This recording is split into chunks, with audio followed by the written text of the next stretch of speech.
Sir Thomas Stamford Bingley Raffles, militaire britannique et naturaliste, fut nommé lieutenant-gouverneur de Java en 1811 et sa mémoire est encore très respectée ici.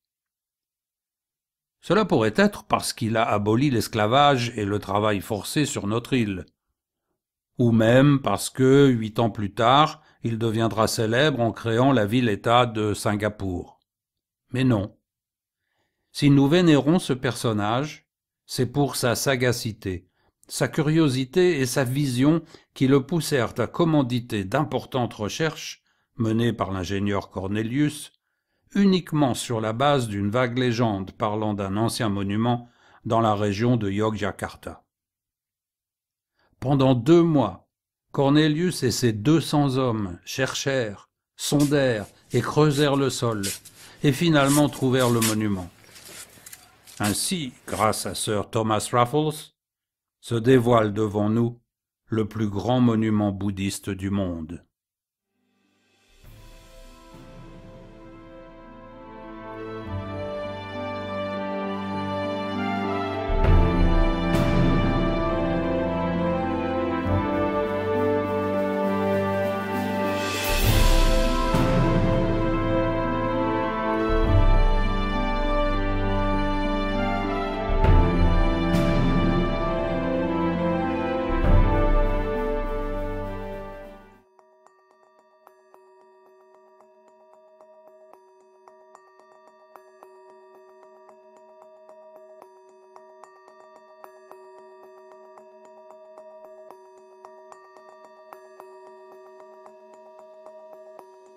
Pour comprendre ce site unique, il faut d'abord avoir à l'esprit la cosmogonie bouddhiste qui est divisée en 3 mondes.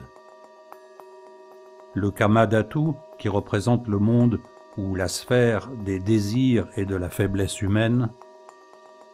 Le 2e monde, le Rupadhatu, est une sphère de transition où les êtres humains sont débarrassés de leur forme, de leur enveloppe matérielle.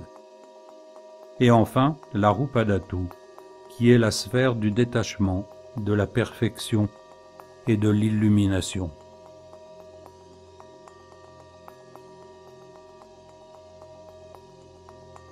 Matériellement, le temple de Borobudur forme un simple carré de 113 mètres de côté.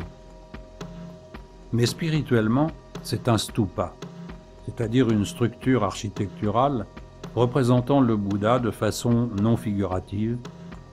Vu du ciel, le temple est aussi un mandala, une création symétrique élaborée autour d'un point central et dont l'objectif est de nous amener à la réflexion, à la méditation et à la quête de notre centre divin.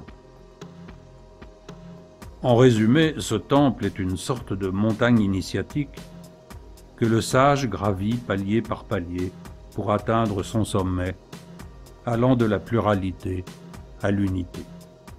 Le sage doit parcourir chaque terrasse dans le sens des aiguilles d'une montre, ensuite longer chacune des 4 faces, puis passer à l'étage supérieur jusqu'au sommet.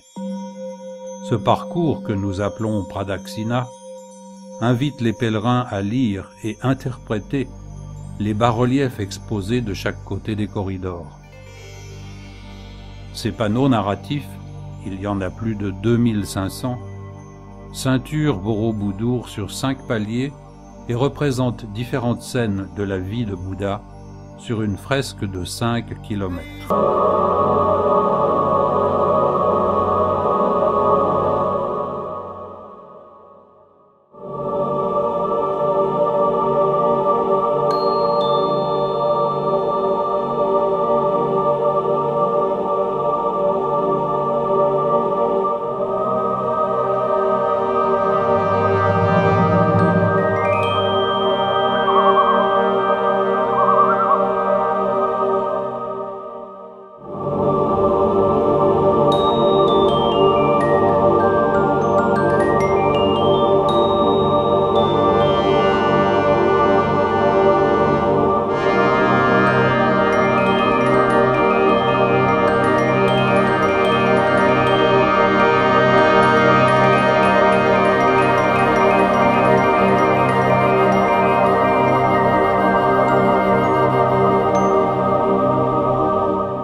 Outre les bas-reliefs, les terrasses de la sphère du Rupa Dhatu sont également ornées de statues de Bouddha.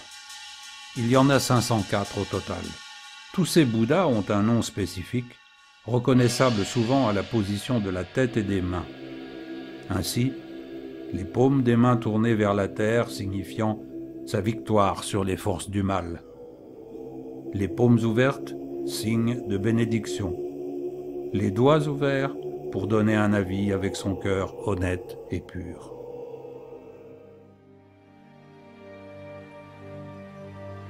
Gravir Borobudur est donc tout simplement le symbolisme du passage de sphère en sphère, c'est-à-dire de l'évolution sur la voie de la sagesse au cours de sa vie, dans le but d'atteindre ce que nous appelons la perfection.